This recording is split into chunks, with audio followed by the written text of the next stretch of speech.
Welcome to శ్రీనాగు vlogs. ఇప్పుడు ధనుర్మాసం కదా, ధనుర్మాసంలో ఇలాంటి గీతలు ముగ్గులు వేస్తాం కదా. ఈ ముగ్గు వేయడానికి చాలా టైం పడుతుంది అనమాట నాకు. అయితే నిన్న నేను మా హస్బెండ్ కలిసి బయటికి వెళ్ళాము. బయటికి వెళ్ళినప్పుడు ఒక ఆవిడ ముగ్గు చేతిలో ఒక ఇనప లాంటివి పట్టుకొని తిరుగుతుంది. నేను ఇవి రీల్స్లో చూసాను అనమాట. వాటిలో ఇలా ముగ్గు పోసుకొని డిజైన్స్ వేయడం. ఆవిడ కోసం వెయిట్ చేసి ఈవిడేమో వేరే ఎక్కడో అమ్ముతుంది. ఆవిడ కోసమే కారు పక్కన ఆపుకొని వెయిట్ చేసాము. వెయిట్ చేసి ఆవిడ వచ్చిన తర్వాత తీసుకున్నాను అనమాట. ఇవి వచ్చేసి 4 గీతలు 3 గీతలు అని చెప్పేసి ఉన్నాయి అని చెప్పేసి ఆవిడ ఇదిగోండి ఇలా డిజైన్ ఇస్తుంది. వీటిని 4 గీతలు, ఇంకొక దానిలో 5 గీతలతో ఉన్నాయన్నమాట. ముగ్గు దానిలో నింపుకొని జస్ట్ ఇది మనం ఇలా లాగేస్తే గీతలు పడిపోతున్నాయి. అంటే ధనుర్మాసం ముగ్గులు వేయడానికి ఇది మంచిగా అనిపించింది అనమాట.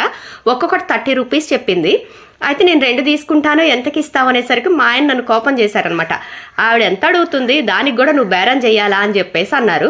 సరే అని చెప్పేసి నేను ఒక 2 తీసుకున్నాను. నేను కూడా ఒకసారి ప్రాక్టీస్ చేశానమాట. అంటే నాకు కూడా వేయడం వస్తుందా లేదా అని చెప్పేసి. పర్వాలేదు, బాగానే వచ్చింది. ముగ్గేయడం కూడా చాలా ఈజీగా ఫాస్ట్గా అయిపోతుంది. ఈవిడ ఇవి రోజుకి 2 డజన్ల వరకు అమ్ముతుందా అని చెప్పేసి అంది. ఈ ముగ్గు మొత్తం 300కి ఇస్తాను, తీసుకుంటావా అని చెప్పేసి అడిగింది. నాకు కార్లో ప్లేస్ లేదులే, వద్దని చెప్పేసి అన్నాను.